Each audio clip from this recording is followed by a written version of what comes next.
To protect जो है वकीलों का जो हम अभी करते हुए आए हैं वो ख़त्म करने की पूरी वो है कोशिश है।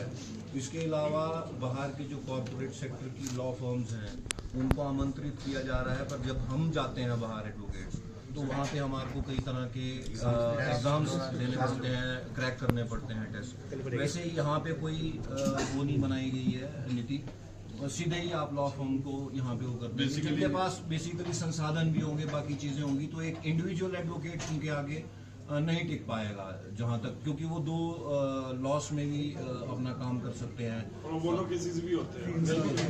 बेसिकली जो बार काउंसिल है सर ऑटोनोमस है, उसके ऊपर कंट्रोल करना चाह रही है गवर्नमेंट। अपने नॉमिनेटेड अभी तक तो हम लोग चुन के भेजते हैं बार काउंसिल को, हमारी वकीलों वकील ही हैं उसमें, जो भी कोई प्रोसीडिंग्स हैं कुछ भी हैं वो सब वकीलों के द्वारा ही उसको किया जाता है, चलाया जाता है।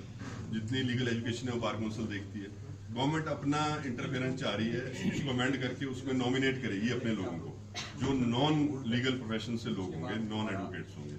तो बेसिकली अभी तक जो वकील हैं जो लोगों की समाज की लड़ाई लड़ते हैं उनका मुंह बंद करने का तरीका एक सरकार ने ये तरीका निकाला है कि उसको अमेंडमेंट करके वकीलों को किस तरह से, क्योंकि जब लोगों की आवाज कहीं नहीं उठती तो हमारे पास आते हैं और हम उस आवाज को जब उठाते हैं तो हमारे को बंद कराना मुश्किल होता है सरकार के लिए। इसलिए सरकार कंट्रोल चाह रही है बार काउंसिल के ऊपर, बार एसोसिएशन। ऑटोनोमस बॉडीज उनसे कंट्रोल नहीं हो पा रही हैं और दूसरी ये बात, उसको जामा पहना के, लॉज का जामा पहना के हमारे को कंट्रोल करने जहां तक सरकार की बात है, सरकार की तरफ से रूल की पॉलिसी को द्वारा एक बार किसी भी वकील को हिंदुस्तान में कहीं भी कोई सुविधा उपलब्ध नहीं है।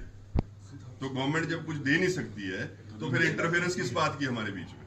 जब हम अपने पैरों पे अपने आप खड़े हैं, अपना सारा सिस्टम अपने आप चला रहे हैं, तो फिर हमारे को कोई गवर्नमेंट स्कीम नहीं मिलती, क्योंकि एलीट क्लास बोलते हैं, इंटेलेक्चुअल क्लास बोलते हैं। लेकिन जब हमारे बीच में इंटरफेरेंस करने की बात आ रही है तो इस तरह से अमेंडमेंट्स करके गवर्नमेंट अपना कंट्रोल बार काउंसिल पर लेने जा रही है, जो हमारे को बिल्कुल मान्य नहीं। अगर माध्यम से दर्ज हो जाता है, अगर किसी एडवोकेट के अगेंस्ट झूठा एफआईआर दर्ज हो जाती है, he can not practice till the complaint is satisfied. तो अगर वो आपका 2-3 साल चलता है तो 2-3 साल एक एडवोकेट का प्रोफेशन खत्म होने के लिए काफी होता है। और एक सर हमारी रिक्वेस्ट और है कि हमारी वो एक्वेशन की भी जनाब उसका कब्जा तो ले हो वो रेजोल्यूशन में भी जनाब मैंने कर दिया है प्लीज। नहीं, उसका भी इसमें दिया नहीं, ज्ञापन में नहीं है, वो इसमें है। नहीं, अलग से दिया, अलग से दिया। उसके लिए भी सरकार को थोड़ा सा बोलो जी, ऐसा ना हो सारी